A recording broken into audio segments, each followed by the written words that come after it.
Hi అండి, అందరికీ నమస్కారం. Welcome our channel Sridevi vision. మా అబ్బాయి తెలంగాణ రాష్ట్రం తరపున ఒరిస్సాలోని మూత్కోట్కి హాజరవ్వడం జరిగింది. ఎలాగూ అదర్ స్టేట్కి వెళ్ళావు కదా నాని, అక్కడ టెంపుల్స్ కూడా విజిట్ చేయని నేను చెప్పడంతో ఫ్రెండ్స్ని తీసుకొని టెంపుల్స్కి వెళ్ళాడు. మా అబ్బాయి ముందుగా విజిట్ చేసిన టెంపుల్ లింగరాజు టెంపుల్. ఇది ఒరిస్సా రాష్ట్రంలో భువనేశ్వర్లో ఉంది. ఈ ఆలయంలో ప్రధాన దైవము పరమేశ్వరుడు లింగరాజుగా స్వయంభూగా వెలిశాడు. ఈ ఆలయం గురించి ప్రస్తావన బ్రహ్మాండ పురాణంలో ఉంది.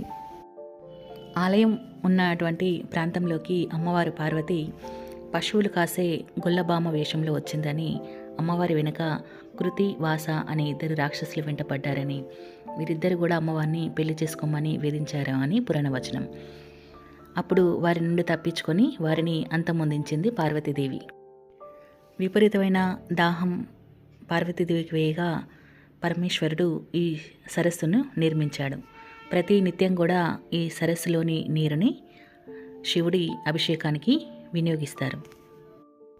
ఈ ఆలయంలో లింగరాజు స్వామి ముఖ్యమైన ఆలయం అయినప్పటికీ కూడా 50 వరకు ఉపాలయాలు ఉన్నాయి. పరమేశ్వరునితో పాటు మహావిష్ణువుని కూడా కలిపి పూజిస్తారు. ఇక్కడ హరిహర క్షేత్రంగా కీర్తించబడుతుంది.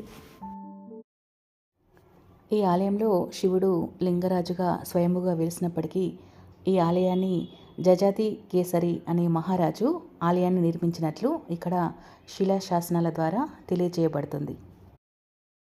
ఈ వీడియో మీకు నచ్చిందనే భావిస్తున్నాను. మరెన్నో మంచి వీడియోస్ కోసం మా యొక్క శ్రీదేవి విజన్ యూట్యూబ్ ఛానల్ని సబ్స్క్రైబ్ చేయండి. మంచి వీడియోస్ మరింత మందికి చేరువవ్వాలన్న మంచి ఉద్దేశంతో మా వీడియోస్కి లైక్ చేస్తూ మమ్మల్ని మా యొక్క ఛానల్ని ప్రోత్సహించగలరు అని కోరుతున్నాను. Thanks for watching. By by.